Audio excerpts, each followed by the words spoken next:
Usually, we are used to the whole thing called marketing funnel. We are here to officially tell you it doesn't exist. Some of you might immediately buy, some of you only buy with a discount, some of you only buy 6 months later. So it is a natural human behavior that it doesn't happen in a straight line. So if they are not looking for more information to transact, right, then what are they looking for? So a lot of our customers actually come to us kind of warm. They kind of seen us somewhere, maybe seen their friends wear it, or maybe seen me talking on the street, right? A lot of times, they are not just actually seeking more information. What they are trying to look for is validation. Is this safe to buy? They are not trying to, find more reasons to buy, but try to remove the doubt of making a mistake. And they trust us with that decision. We have not just done it for one person, but we've done it for a lot of people. And that gives them the trust that this is safe.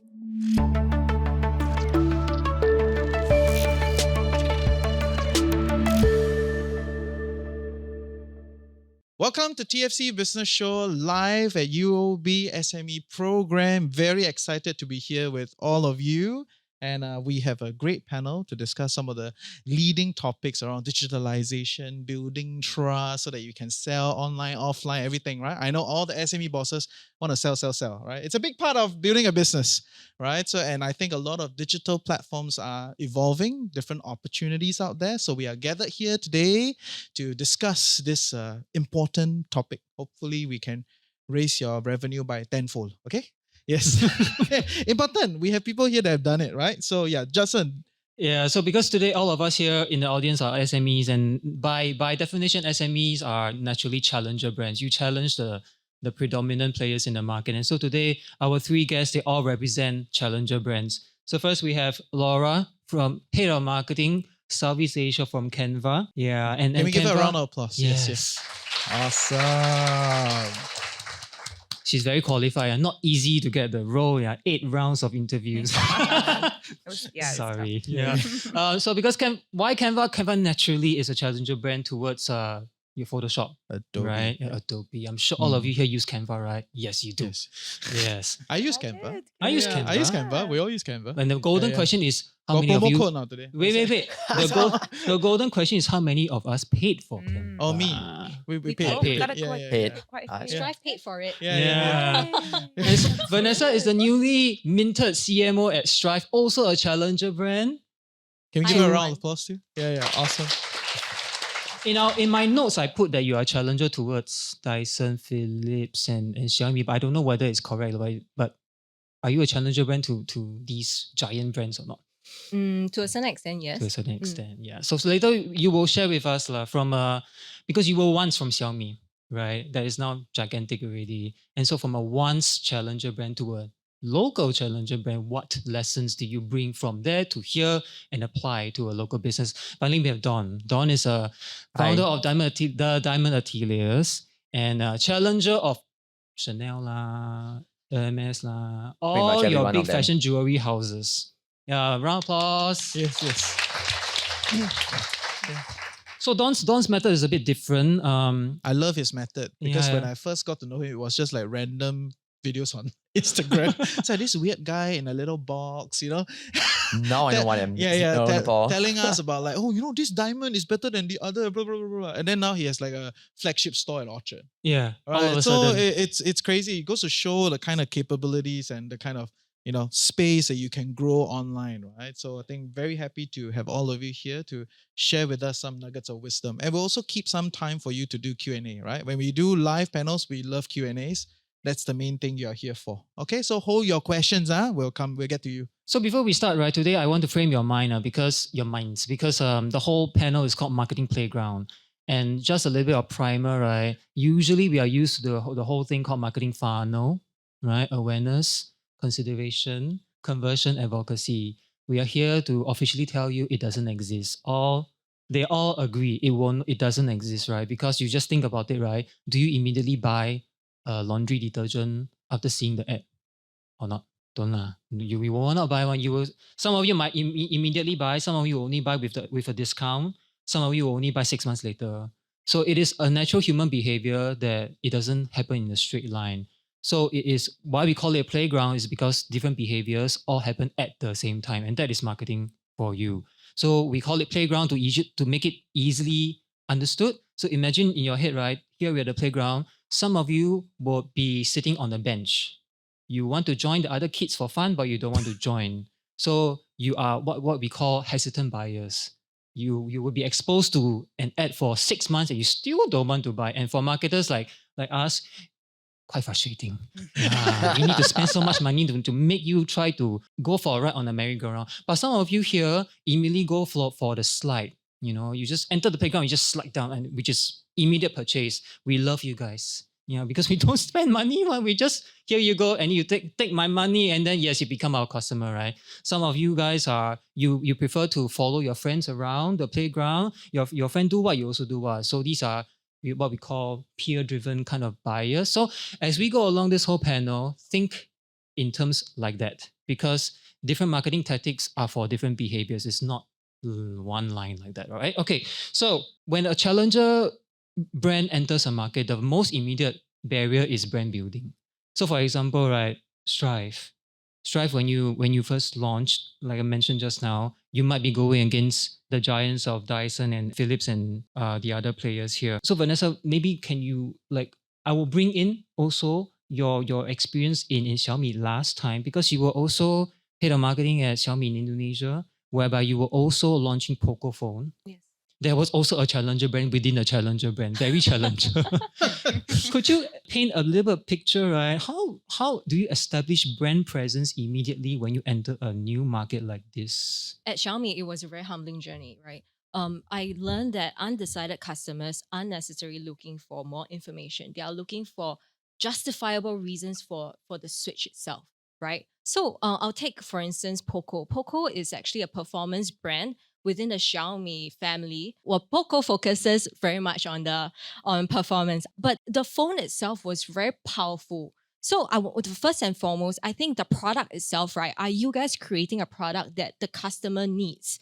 Yeah. So at a point of time, what Xiaomi identified in the market is there a phone that focuses purely on performance? No, there wasn't, right? There was a gap, and they produced this phone, and it was easy to bring into the market. So we went through paid influencers. For some, they just reached out to us because they were just very drawn to the specifications itself. So the product itself was a natural marketing, actually. So if they are not looking for more information to transact, right, then what are they looking for?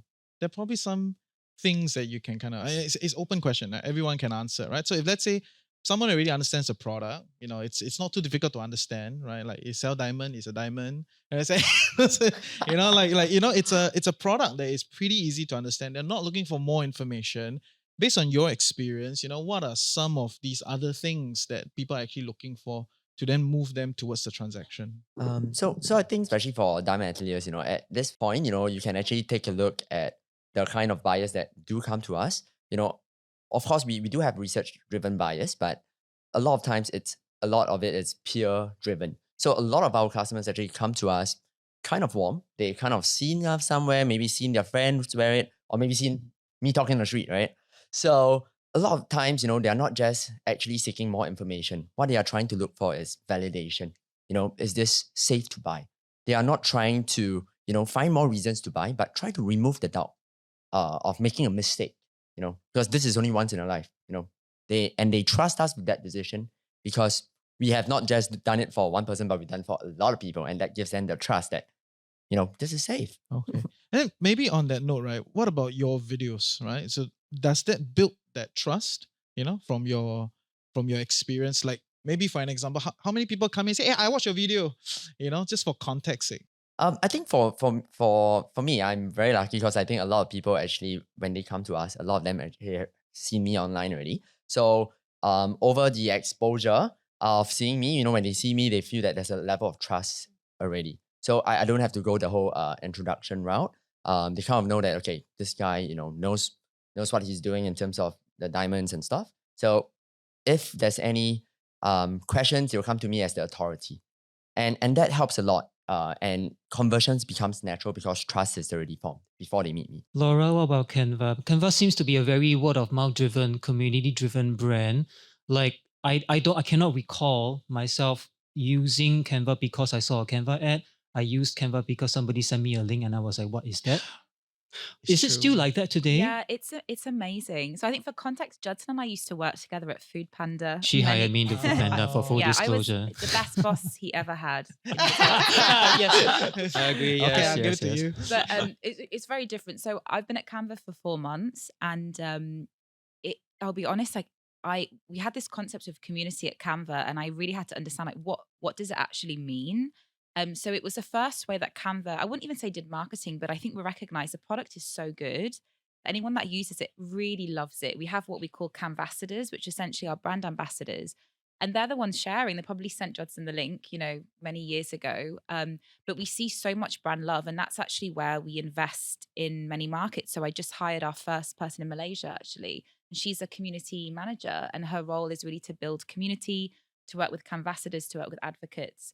Because that's where we see so much growth. But we're lucky because the product is genuinely really good and it's solving a real customer need. So that's why it's sort of word of mouth is working. Yeah, yeah. The background removal tool is the saver for everyone. It's Yeah, amazing. yeah. I love the Yeah. tool. Yeah. Anyway, okay, now my Canva never sponsor. It's very Yeah, yeah. Yeah. I think Canva is very easy to use as well. Yeah. So the barrier to entry is actually very Yeah. low. What about your line of products? Actually, I find that you're kind of like in the middle, right? Like a diamond is a diamond. This thing is not everybody runs a SaaS, but you run a whole range of products. And I think a lot of SMEs can learn from your experience in terms of brand building and building the affinity so that you improve the transaction outcome. Do you have some wisdom for us to work with? Maybe I'll sum up what I learned at Xiaomi. So I think first and foremost, it's a very rational, it's a very justified, and Don actually mentioned about being very socially validated.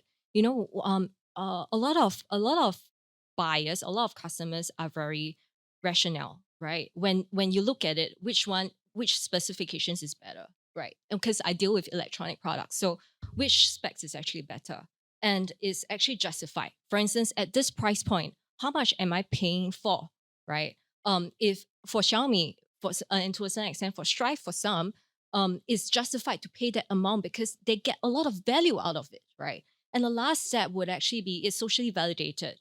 You see your peers using it, you see influencers using it, you see people that you're familiar with on social media using it. So a lot of customers, I would distill down to these three factors. But for STRYV, I think I would add another two more points, which is number one, creating a lot of value. Because a lot of times, right, let's just say you're offering the same product, right? Both of them cost $100.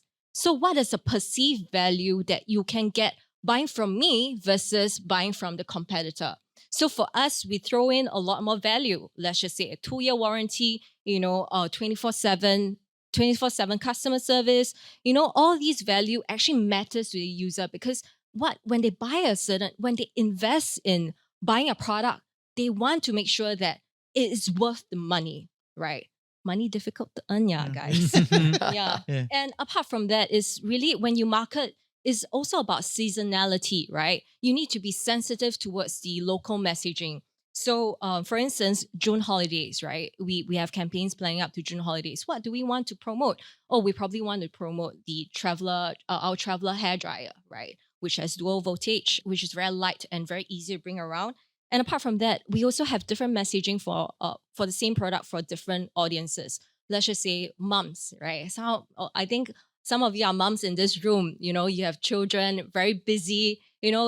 So we have styling tools that actually help you style on the go, right? That solves a single pain point. It saves your time, right? But apart from that, you also have office ladies. Oh, you want to do a glam up before an event. Oh, but you have back-to-back meetings, right? So what I'm trying to say here is fundamentally, I still boil down to what I learned at Xiaomi is buyers are very rational. They need to feel justified, and your product needs to be socially validated. But for STRYV, we push it further. We try to create more value for them, and we are very sensitive towards the local needs, be it our color, materials, and finishing to the point where they need it. Yeah. But actually, I want to ask a little bit more on that front, right? Because I think for context, a lot of SME bosses, maybe you have a few product line, right? And then you think like, oh, this one already selling very well. We don't need to promote it anymore, right? And then maybe you will focus on promoting the other thing, right? Which I always find it quite puzzling, right? If something is your superstar product and you're not pushing it further, and then because it's already doing well, you do another thing, to push another product line. So what would be your take when you're looking at, brand building or like building a different business product line, especially for seasonality and stuff? When I received this topic, right, I think the first thing that came to mind was, as long as you want to be a player in the market, you should always have a challenger mindset. So what I'm trying to say here is, as long as you are in the industry and you don't keep yourself updated to and have that challenger mindset, you will actually fall back. So going back to your question, right, which is, when we have new product lines for our star products, we still actually do marketing for them, but I would say that they are low effort marketing. So I would segregate them. There are certain products, there are new product launches where we have a determined timeline where we need to make sure that the market gets educated, it gets awareness, right? And then there's a second stage where the sustenance part, where, hey, who are we catering to? We're catering to the adoption curve, right? Which is the late majority, the Luddites and the laggards, because those people are people who will take a longer time to convert, but they will still buy a product. And which are the touch points that you can reach out to them, and you need to know, and you need to identify and be at that point of time where they decide to part their money to buy your product. That is why you have 10 retail locations, right? Actually, we have 11, 27 globally. Okay. Yeah. Because you keep on 11. mentioning, and this is a question for all three, I would like to have answers for all three because it's very important. Just now, Vanessa, you mentioned social proof, social validation. influence, Yes. things like that. On TikTok, there are quite a few reels that are quite organic. People comparing STRYV hairdryer versus Dyson. They are organic. They are not. I don't think they are engineered by the company at all. How do you milk it? How do you extend that people pay attention to such organic advocacy further? Because it pays, influencer engagement is about 2,000, 3,000. Higher tier one like him, I will not review the rate. Yeah, but even more expensive. So, but you have all these organic fan base doing all these videos comparison. How do you milk it? I mean, for some companies that I've been at, we actually reach out to them to actually ask, hey, can we buy the rights to actually, promote this? And for some, if they tag us, we will just repost on our channels as well. Do you give them freebies also? We do actively engage with them as well to thank them, being an actually a natural advocate for our brand. Okay. Yeah. For the SMEs who are doing B2C, right, would you be able to share a little bit of tiering in terms of, I know there are nano influencers, micro influencers. Your usual Your own sweet spot influencer. is how many thousand people would you consider to engage them? Oh, actually, if you ask me, right, for influencer marketing is everywhere now, right? Especially for a lot of brands in Singapore. But the way I see it is that it depends on the market maturity as well, and the stage of your company. Okay, so we have operations in Singapore and Malaysia. We also have operations in Hong Kong. We are looking to expand to other countries. So for Singapore, right, I would say that there's a considerable number of people who know about STRYV.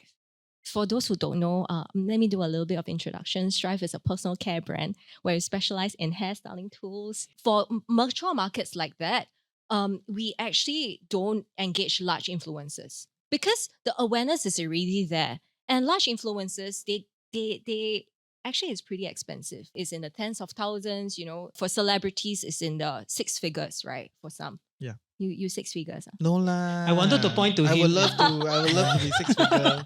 Yeah. Yeah, so to a certain extent, for us, if there's already a certain level of awareness, we should actually shift our focus to nano influencers. Nano influencers meaning to say those are people who are less than maybe 5,000 followers, because nano influencers have a stronger storytelling as compared to a macro influencer.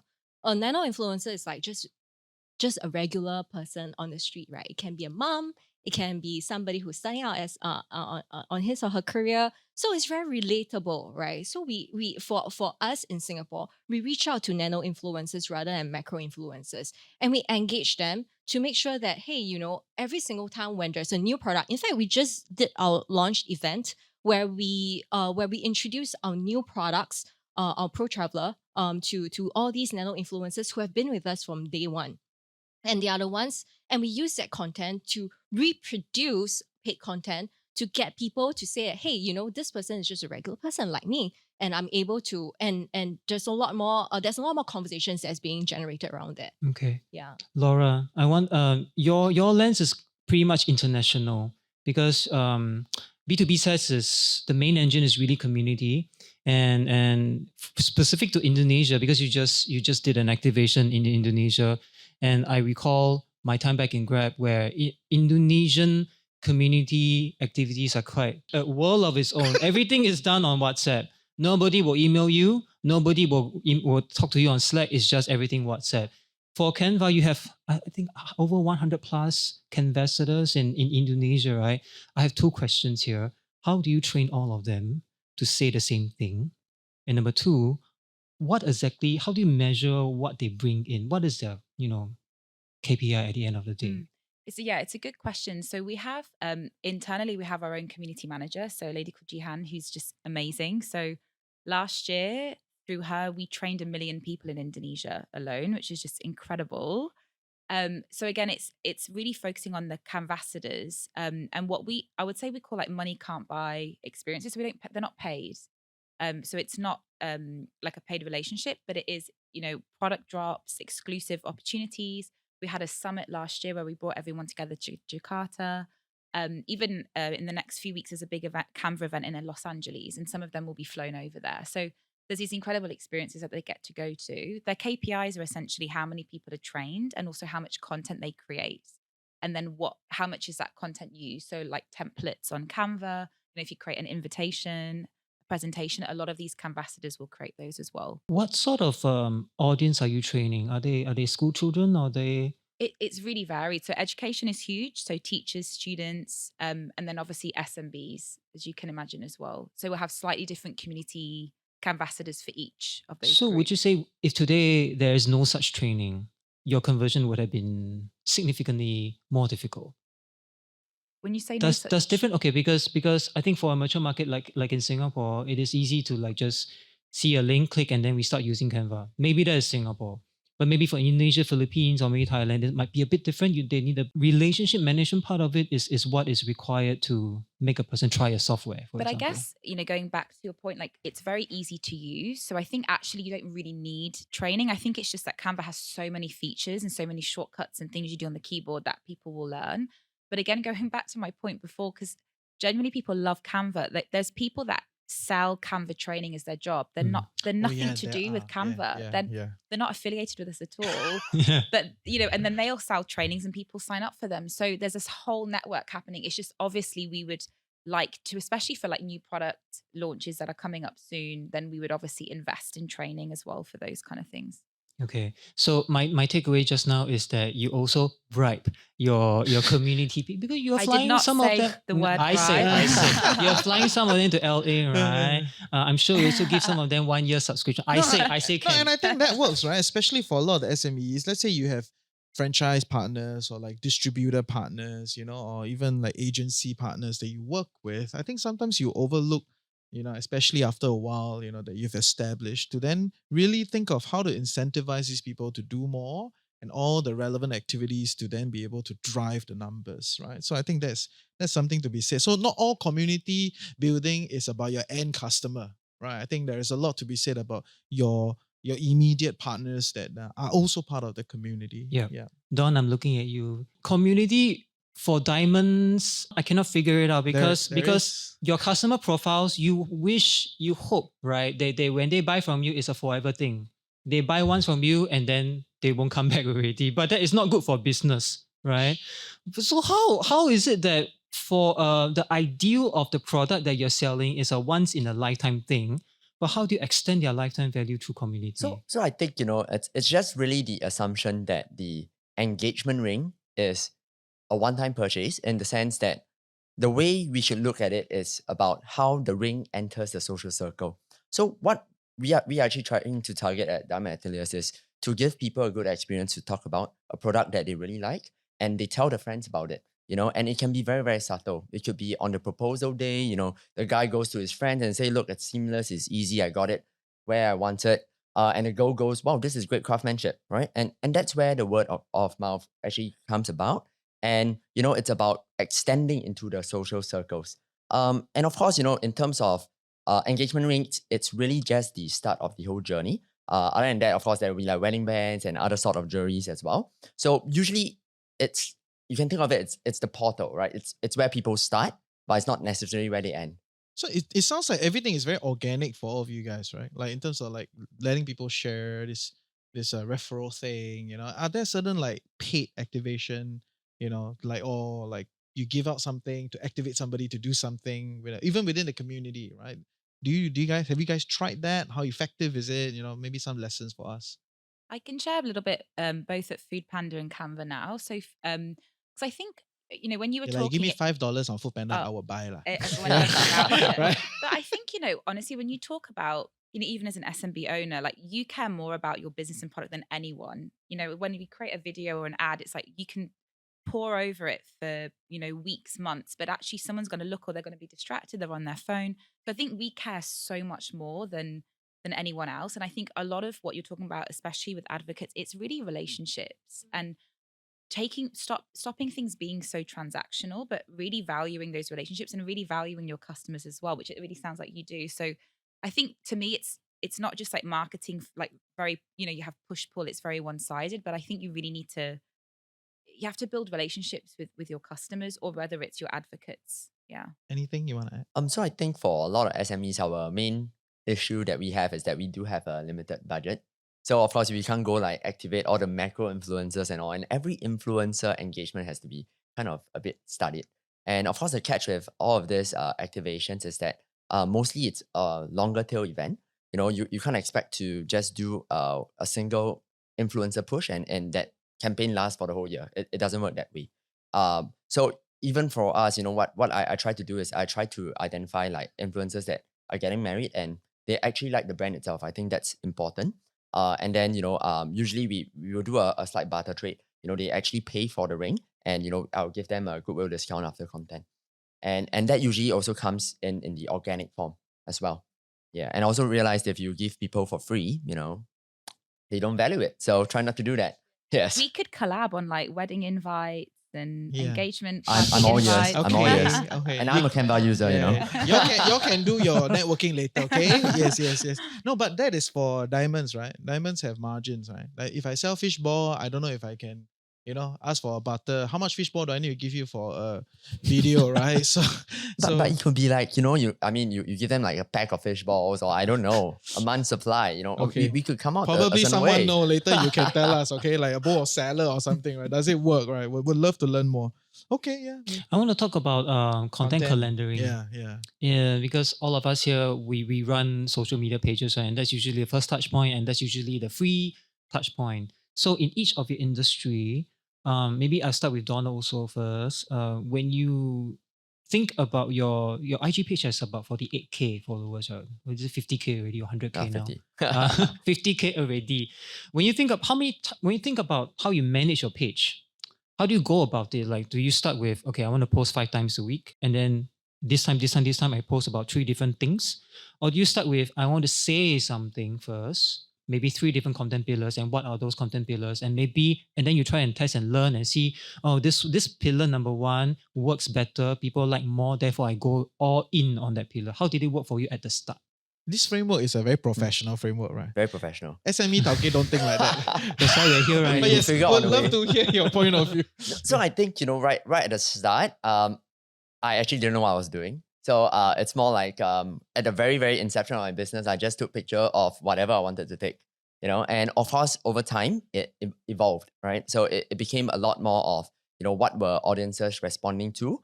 And of course, I also realized that there was a few ways to do content. One is to actually create content that were meant to bring people into your page itself.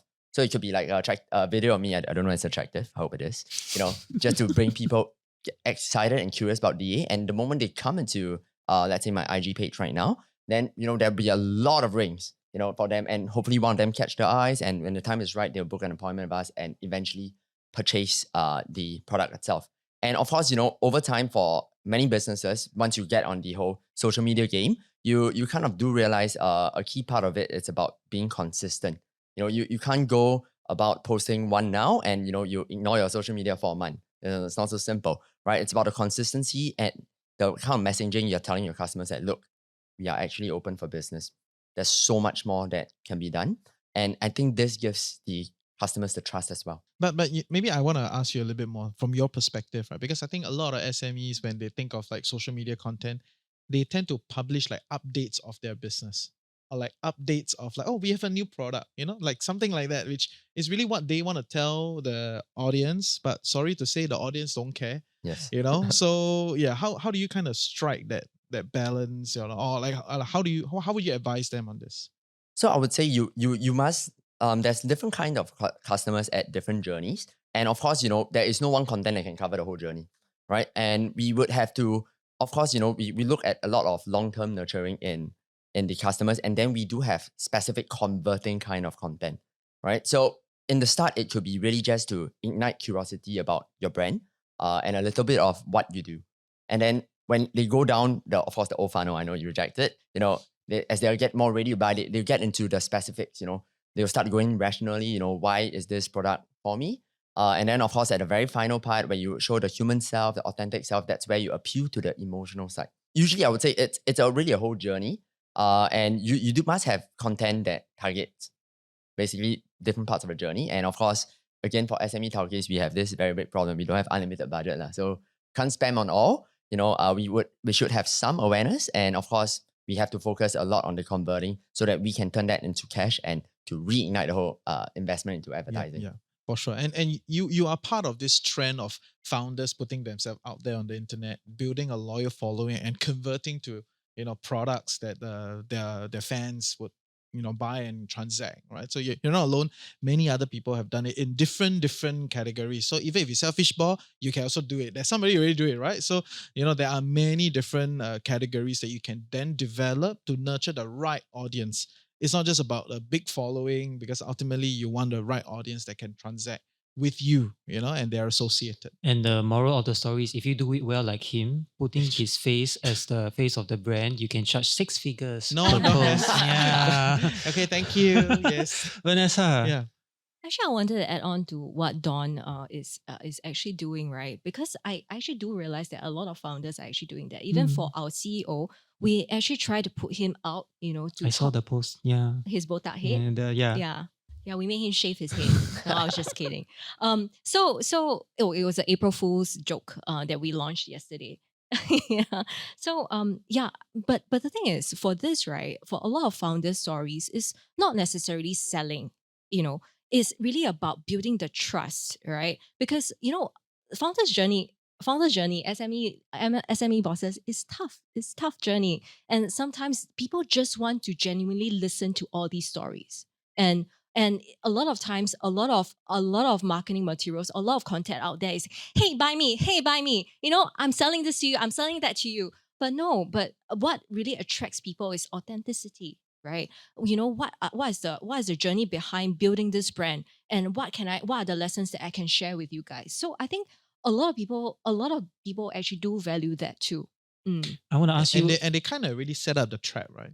Like on their socials, they're all the product, everything. It's all there, So what they're saying is not that you cannot do all those like salesy content. It's all there. They already set up. This is the write-up. This is the cost. This is the comparison. They do all those things. Then they think of how to lead you into the page, right? With all these other content that most people will consume and then bring them in, right? But if you were to ever, put your CEO on and you sell food, right? Please make sure you eat more, okay? Don't buy a little bit of the burger. Yes. Okay. So you eat more, make it look good and fun. Who are you referring to? I'm trying to think. That one, there's only McDonald's. one. Yeah. I want to ask a more difficult question for Vanessa before I go to Laura, right? Because you were once a journalist. Yeah. So I want to test how you can answer questions, right? Are you able to share, right, the number of times, as in, because we are here all talking about playground, right? Your content, how many times a prospect is being exposed to your content before they actually buy something from STRYV? I know there's this textbook answer which says 7 times, right? Yeah. If you want to listen to that, I'll tell you 7 times law. But actually, in actual fact, what I'm trying to say here is non-linear. There's no one single step. I've ever come across people who have actually seen yesterday. I'll take for instance. Yesterday, somebody saw our April Fool's joke for the first time and just bought our shampoo. How do you know? Because that person texted us and he said, Oh. "Hey, I bought your." Yeah, this is very peptide." funny. Yeah. No, and I'm sorry to say, but I've made such transactions. Oh, this is So so cute, it's- so funny. I'll buy from them. Yeah, it's just one touch. But do you buy again? No. See, Then that's a different story, right? To continue the engagement. So you see, there is a strategy where you hook them in, they do that first transaction. How do you continue that journey? That one later. You wait one more. Yes. Okay. Laura, because just now can pass the Yeah. you passed the response already. He Just passed now, you, yeah. just now Reggie said something about typically people would say would do a post and say we have this new feature, and people don't care. But actually in Canva it's the opposite, because Canva usually runs the keynote thing. I don't know the actual. Yeah. Canva creates, right, and it's an annual thing, right?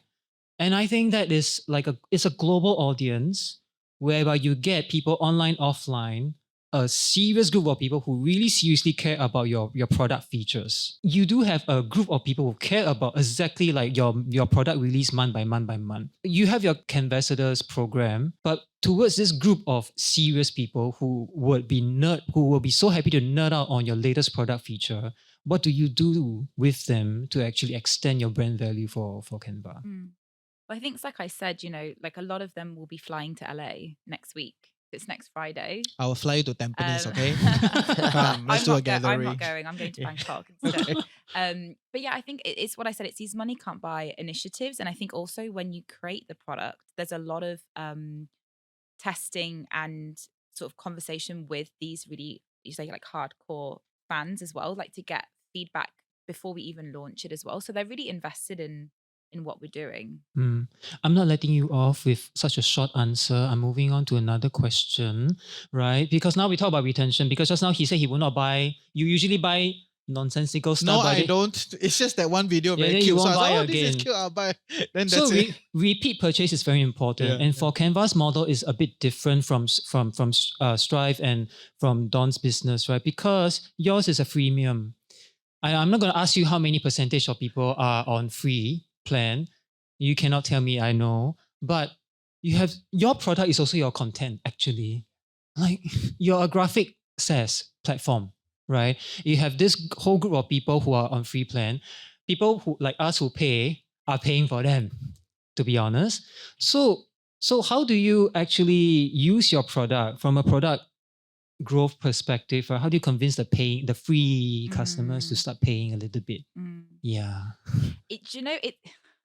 I'm not sure. I just started the job. I'm not sure what I'm allowed to Yeah. share. Honestly, Block I don't want to certain get in features. trouble. Everything This can is stay being in this recorded. room. We can cut out the film one. Yeah. I mean, I think when you talk about, I can actually talk about Food Panda here. Okay, sure. Wow. I can also talk about When we Food talk about Panda. paid, because I think CRM is so interesting, and actually I feel like it's changed. I don't know how many people like read their emails anymore or even check them, because everything just goes to spam. But back in the day when Judson and I worked together, which was like 4 years ago, it wasn't that long, it was still a huge way of getting customers, and I think also conversing as well. So when we had Food Panda was food, there was grocery, there were a lot of different verticals, we called them, and actually CRM, email marketing, was huge for us to kind of convert.